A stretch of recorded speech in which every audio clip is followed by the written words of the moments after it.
화담TV 시청자 여러분 안녕하십니까? 법무법인 화담의 신유진 변호사입니다. 오늘은 이 재개발 지구에 살고 계시는 이 토지 소유자분들이 조합과 이 손실보상금 소송 말고 다른 소송에 휘말리게 되는 그런 소송에 대해서 말씀을 드리도록 할게요. 그 첫 번째 시간으로는 조합이 나에게 돈을 달라고 한다. 아니 이게 무슨 일? 내가 돈을 받아야 나가는데 나한테 돈을 내라니. 조합 제정신이야? 이런 상황에 처해 계신 분들에 대해서 소송 이 상황을 한번 설명해 드리도록 하려고 이 시간을 마련했습니다. 제가 이해한 게 맞나 좀 보세요. 네. 제가 어느 땅에 살고 있는데 여기가 재개발된다고 해요. 예. 그래서 내가 나갔어. 네. 내가 나갔는데 알고 보니까 이 땅이 내가 받았던 것보다 더 가치도 높고 해서 내가 받은 돈이 너무 적은 것 같아. 그래서 이 사람한테 내 돈 좀 더 주세요 하는 소송이 있다고 쳐요. 그건 네. 내가 이해가 되거든요. 네. 그런 소송은 내가 들어본 것 네. 같아요. 예. 그런데 네. 시행자가 네. 갑자기 나간 사람들한테 아니면 나갈 사람들한테 나갈 사람들한테 그렇죠. 너 포인트. 살고 있는 사람들. 살고 있는 사람들한테 네. 소송을 건단 말이에요. 네. 어떻게? 왜? 음. 이거에 대해서 돈 저는 달라고. 진짜 지금 이해가 전혀 안 되거든요. 설명 좀 해주세요. 네. 그 부분에 대해서 이제 설명을 드릴 텐데, 방금 나갈 사람한테 나간 사람한테 헷갈리는데 둘 다 돼요. 둘 다 돼요? 예, 둘 다 돼요. 우리가 지금 재개발지구도 똑같이 3기 신도시나 똑같이 공익사업으로 분류가 되어 있고, 그래서 내가 여기 조합원이 아니야. 나는 조합원으로 안 하고 아파트 안 받을래요. 내 땅하고 내 건물 보상해 주세요. 가지고 나갈 거예요. 라고 하는 사람들한테 보상금을 제시를 하는데, 네. 이분들이 보상금이 마음에 안 들면 어떻게 되겠어요? 안 나가죠? 안 나갈 것 같아. 그러면 강제 수용 아까 한다고 얘기했죠. 네. 수용권 있으니까. 자, 그렇게 강제 수용을 해서 보상금을 다 공탁을 하거나 지급을 했어요. 그건 뭐하고 똑같냐면은 내가 매매 계약을 해서 잔금을 지급한 거하고 똑같은 거예요. 만약에 매매 계약을 했는데 잔금을 다 줬어요. 네. 그러면 이제 내가 나가고 들어오셔야 될 거 아니에요? 이제 나갈 일만 남았네요. 그 저한테 만약에 제 땅이 제가 살고 있는데 잔금을 저한테 줬다고 생각해 네. 보세요. 그러면 저보고 나가라고 하겠죠? 나가라. 예. 근데 저는 안 나가요. 안 나가네? 그러면은 이제 소송을 하겠죠. 내보내려고. 그럼 난 법적으로 할 수밖에 없지. 예, 그렇게 하는데 또 여기서 문제가 하나 더 있어요.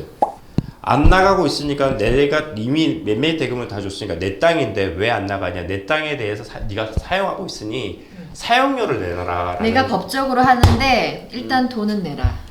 살고 있으니까 요런 거 이해는 지금 되고 있습니다. 그래서 뭐냐면 수용 재결에 보상금까지 공탁을 조합이 했어요. 그리고 소유권도 다 조합으로 가져갔어요. 네. 그래서 실제 등기부등본을 떼보니까 이제 내가 내 집이 아니라 조합집으로 돼 있는 거예요. 근데 조합이 나가라 하는데 저는 안 나가고 버텼어요. 근데 조합이 그래 안 나간다는 거지? 그러면은 좋아. 너 안 나가고 그냥 살고 있어. 내가 수용 때부터 내 명의였는데 내 명의가 됐을 때부터 네가 내 땅에 살고 있었으니 사용료를 줘. 라는 소송을 역으로 제기하는 거예요. 안 나가고 있는 사람한테 또는 오랫동안 살다가 나간 사람한테 너 너무 오랫동안 살다 나갔어. 내가 6개월만 있다가 나가라고 했는데 너 1년 6개월이나 살고 나갔네? 지금 나갔지만은 난 용서하지 않겠어. 그래서 1년 6개월 쓴 이용료를 내라. 사용료를 내라. 근데 안 주고 싶죠. 당연히 안 주고 싶죠. 하지만 문제는 뭐냐면 보상금을 아까 더 달라고 하는 소송을 해서 보상금을 더 받을 수가 있다고 했잖아요. 네. 거기서 까고 주는 경우가 많아요. 이미 그러다 보니 울며 겨자 먹기적으로 자꾸 이제 밀려 나가는 거예요. 방법이 없나요? 일단은 현행법으로는 방법은 없어요. 이게 그래도 우리가 가만히 있을 수 없잖아요. 아니 현행법으로 안 되면은 이 법을 바꿔야죠. 근데 이건 맞아요. 법이 바뀌어야 된다는 생각에서는 100% 동의를 해요. 근데 법이 바뀌기 전에 무언가 더 하기 위해서 저희가 지금 위헌법률 심판이라든지 여러 가지 지금 시도를 저희가 하고 있습니다. 어떤 목소리가 될지 모르겠는데 오늘 그래서 그 부분에 대해서 좀 더 집중적으로 파면서 얘기를 한번 해볼게요. 네. 근데 아까 법적으로 해결하자라고 해서 소송을 제기한다 하셨잖아요. 네. 이게 근거가 뭔가요? 근거가 있어요? 정해져 있어요? 민법에 부당이득이라는 게 있어요. 부당이득. 그러니까 부당하게 이득을 취했으면 돈을 돌려줘야 된다는 부당이득 반환의 법리가 있는데 이 법리가 적용돼요.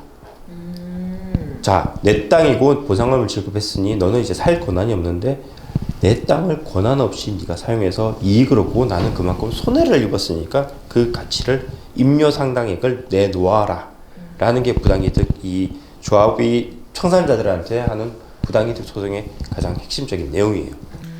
제가 이제 좀 전에 법이 없으면 법을 바꿔야 된다라고 말씀을 드렸는데 지금 변호사님께서 현행범이 된다.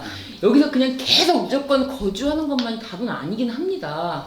왜냐하면 진짜 말씀대로 현행범으로 벌금형이 지금 막 구형되고 그렇지 않나요, 변호사님? 그건 이제 강제집행을 방해를 하거나 네. 그다음에 공익사업위원 토지 등의 취득 보상하는 법률을 보면은 수용 개시일 이후에 안 비워주고 나가면은 그걸 처벌도 할 수 있어요.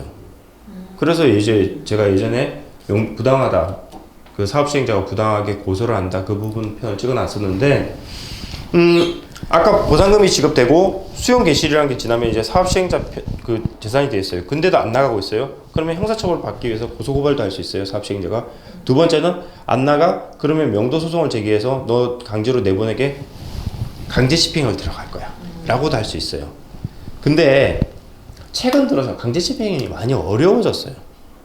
왜요? 강제집행으로 생각하면 제일 떠오르는 게 뭐가 있냐면은 예전에 용산에 참사가 일어난 것도 강제집행의 일환이었어요. 네. 그 다음에 두 번째는 우리가 영화 같은 데 보면은 뭐 조끼 같은 게 있고 깡패 비슷하게 해가지고 사람들 막 몰려들어서 뜯어내고 그러는데 예전에는 용역 깡패를 좀 썼어요. 그게 철거를 하는 쪽에서 쓰는 인부들이 약간 보면은 아 이게 인부인가 어디 인부인가 싶은 사람들이 있는데 그런 사람들을 지금 쓰지 못하게 되어 있어요.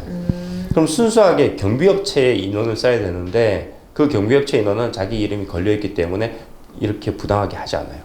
옛날 같은 경우는 자기가 누군지 신분을 숨긴 상태에서 이런 강제 집행을 들어오고 하는데 요즘엔 그게 불가능해요. 그 문제가 생기면 내가 처벌도 받을 수 있기 때문에 강제 집행을 잘 못해요. 자, 버티고 있는데 강제 집행을 못하니 결국은 나가라고 할 방도가 없는 거예요. 그때 찾아낸 게 이 부당이득 소송이에요. 안 나가고 있으면 좋아. 그러면 이렇게 해서 네가 살고 있는 사용료를 내야 돼. 라고 하면 오히려 이것 때문에 위축받아서 나갈 날짜를 정하는 게 많다. 그래서 조합이 또 다른 방편으로 머리를 끼워줘서 이걸 자꾸 시도를 하고 있어요.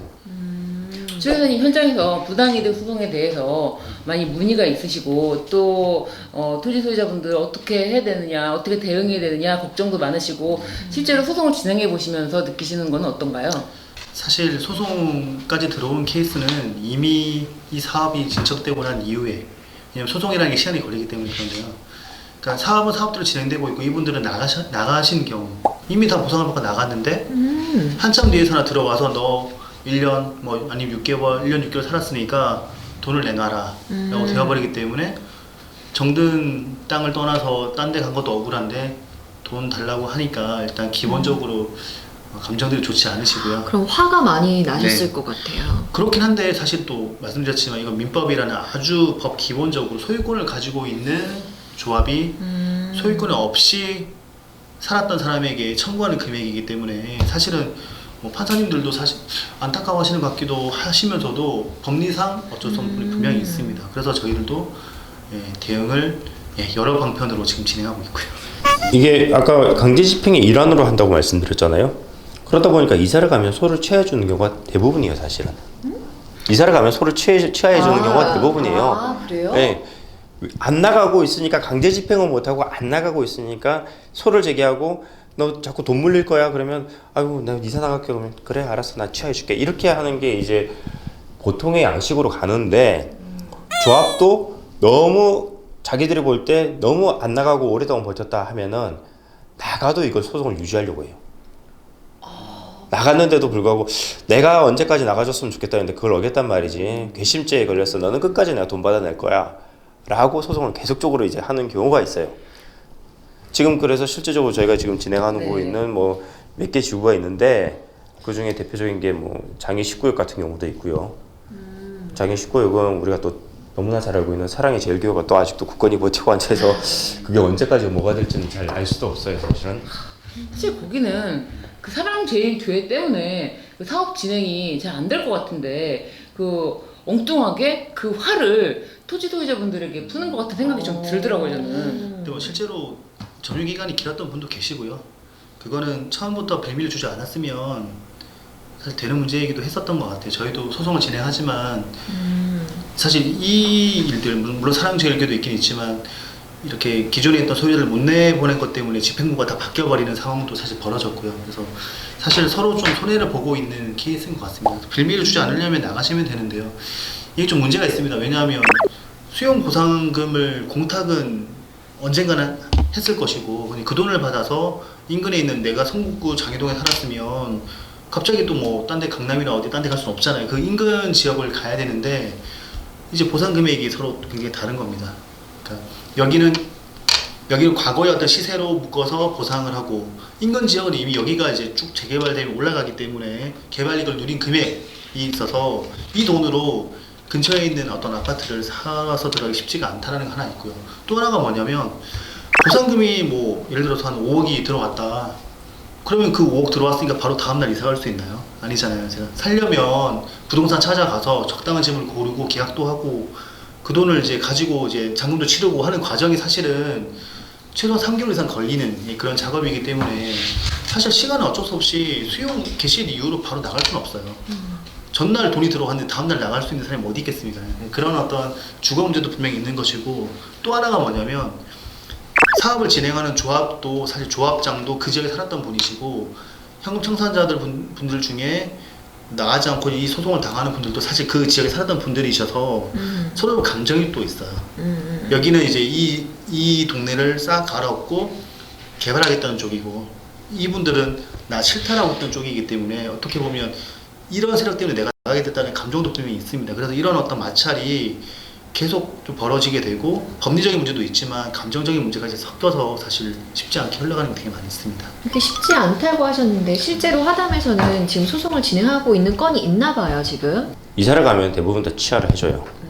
그래서 조합도 물러나고 소유자도 그냥 이사를 가면서 물러나는데 상당 부분 장기간에 이제 거주를 하면서 조합과의 트러블이 많은 경우에서는 조합도 감정이 생겨서 물러나지 않으려고 하고 그러면 아까 사용료를 받을 수 있다고 했죠, 그죠? 네네. 원칙적으로 받을 수가 있어요. 지금 현행법이 그렇게 되어 있기 때문에. 자, 그런데 임료 상당의 걸 받을 수가 있어요. 임대료. 왜냐면 내가 임대를 했으면 받을 수익이 조합의 그 수익이었는데 안 나가고 살문을 해서 조합이 그만큼 손실을 봤다라고 해서 그 임대료 산정을 해서 그렇게 하는데 이 임대료 산정을 하는 감정평가가 아주 평이하게 합니다. 평이하게 한다는 건 뭐냐면 높게. 평이하게 한다는 건 뭐냐면 그냥 일상적인 평가를 합니다. 자, 조합에서 지금 나가라고 해서 나갔어요. 그러면 조합원 이미 그 지역에 이미 조합원을 다 이사가고 폐허가 되고 해서 제대로 이제 뭔가 도시 기능이 이루어지지가 않아요. 거기 들어가서 월세가 저번에는 100만 원이었는데 지금 그 100만 원 내고 들어가면 들어가겠어요? 나 안 들어가죠. 그러면 거기만큼 깎아서 어쨌든 수익이 난다고 생각을 해야 되는데 평이하다는 거는 그런 거 저런 거 감안 안 하고 그냥 일상적으로 100만 원 이렇게 평가를 해버리는 거예요.